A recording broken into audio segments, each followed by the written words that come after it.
Hello mga padaba, ang dami natin dahon sili kasi ang lulutuin natin ay swam na mais. Ayan, yung mais na ating pinalambot na kanina.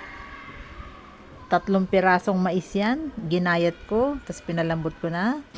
May harvest tayong dahon sili sa likod bahay. Ito ang ating ipansasahog sa swam na mais natin. Tahong. Inistim ko na yan kanina. Ayan, inimay ko na rin, nilinis ko maigi. Bawang at sibuyas ang ating panggisa. Oh, yan ang ating sangkap mga padaba. Masarap ito. Oh, press natin muna yung ating bawang bago natin simulan ang ating pagluluto. Ayan. Oh, 'di ba?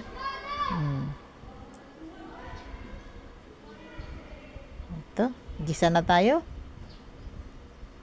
Yung ating bawang, maraming bawang dapat kasi yun ang masarap sa sinwam na mais Marami ricado, tsaka yung tahong ating pansahog.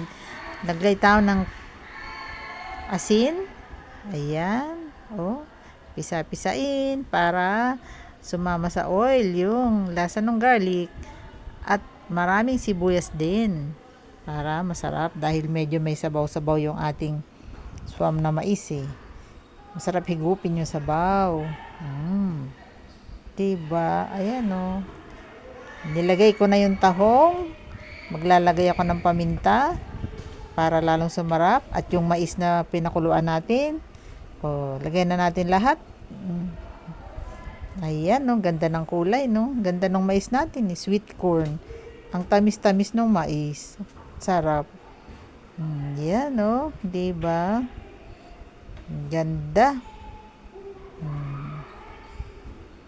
Hintayin natin siyang kumulo. Ngayon kumulo na. Takpan muna natin. Hintayin natin mga 15 minutes. Ayan. After 15 minutes, eto na siya mga padaba. Halu-haluin natin. Pinatatanggal lang natin yung starch ng corn. Kasi hanggat bumubula yan, may starch yan Pag nawala na yung bula, wala na yung starch. Masarap na yung lasa. Ayan, tinikman ko na. Dagdag tayo ng konting asin pa. Sakto na. Ayan, diba? Masarap to mga padaba. Nakasubok na ba kayo magluto ng ganito? Nung una ko kasing matikman yan nasarapan ako. Naging paborito ko na siya. Okay. Sarap. Lagay na natin yung pampasarap ng husto. Ewan ko ba dyan sa swam na mais, bakit ang sarap niya nasa dahon ng sili. Buti na lang marami kaming napitas na dahon ng sili sa likod bahay. Mahal din kasi ang sili pag binili mo sa palengke, hindi pa maganda, 'di ba? Ayan, fresh na fresh kaya lalong masarap.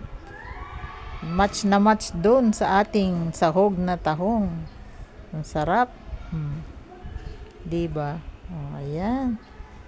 Sa mga hindi pa nakasubscribe, subscribe na po, like and share para marami tayong ipakita mga videos na masasarap na lutong ulam ni Bicolanas Cooking.